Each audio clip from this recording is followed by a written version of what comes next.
നമ്മൾ തന്നെ ഒരു സംഭവം ഉണ്ടാക്കി അതിൻ്റെ ഫൈനൽ റിസൾട്ട് കാണുമ്പോൾ ഒരു സന്തോഷമുണ്ടല്ലോ, അത് പറഞ്ഞറിയിക്കാൻ പറ്റാത്തതാണല്ലേ. നിങ്ങൾക്ക് തന്നെ അറിയാം, ഈ പ്രൊജക്റ്റ് ഞാൻ സ്റ്റാർട്ട് ചെയ്തിട്ട് കുറേ നാളായല്ലേ. ഫൈനലി ഇപ്പോഴാണ് ഇത് കംപ്ലീറ്റ് ചെയ്യാൻ പറ്റിയത്. കാരണം ഇതിൻ്റെ ഇടയിൽ കുറേ ഫെയിലിയർ നമുക്ക് സംഭവിച്ചിട്ടുണ്ട്.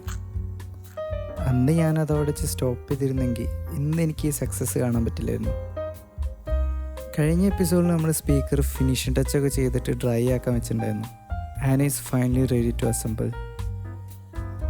ഇതിൻ്റെ ഒറിജിനൽ സ്പീക്കറിൻ്റെ ഉള്ളിൽ ഒരു പാസീവ് റേഡിയേറ്റർ വെച്ചതിൻ്റെ കാര്യം പറഞ്ഞിട്ടുണ്ടായിരുന്നില്ലേ? അതിൻ്റെ കാര്യം എന്താണെന്ന് ഇപ്പോഴാണ് മനസ്സിലായത്.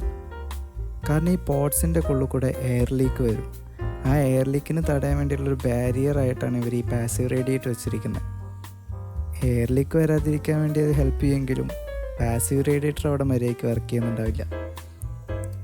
ഇവിടെ ഞാൻ എയർ ലീക്ക് വരാതിരിക്കാൻ വേണ്ടിയിട്ട് കുറച്ച് ക്ലേ ആണ് യൂസ് ചെയ്യുന്നത്. വർക്ക് ചെയ്യുമോയെന്നറിയില്ല, എന്നാലും ലെറ്റ്സ് ട്രൈ. ഇതിൻ്റെ വർക്കിംഗ് എങ്ങനെയുണ്ടെന്ന് അറിയാനുള്ള ആകാംക്ഷ കൊണ്ടും തീരെ ക്ഷമയില്ലാത്തതുകൊണ്ടും അധികം ക്ലിപ്സൊന്നും ഞാൻ റെക്കോർഡ് ചെയ്തില്ല.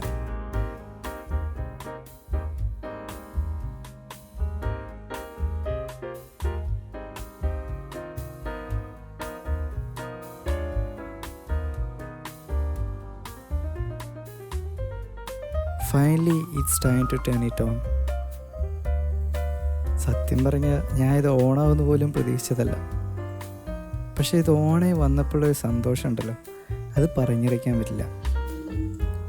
മേ ബി ഇതെൻ്റെ ഫസ്റ്റ് സ്പീക്കർ പ്രൊജക്റ്റ് ആയതുകൊണ്ടാവാം, അല്ലെങ്കിൽ ചിലപ്പോൾ കുറേ ഫെയിലിയറിൽ നിന്ന് ഇത് റെഡിയായി വന്നതിൻ്റെ സന്തോഷമാവാം.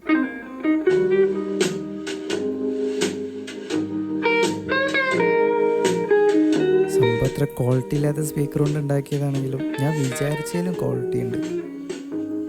പിന്നെ മുന്നേ ഇതിലുണ്ടായിരുന്നതിനേക്കാളും വലിയ സ്പീക്കർ ആയതുകൊണ്ട് തന്നെ അത്യാവശ്യം ബാറ്ററി ഡ്രെയിനേജും ഉണ്ട്.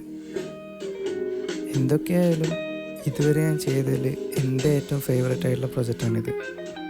What do you think?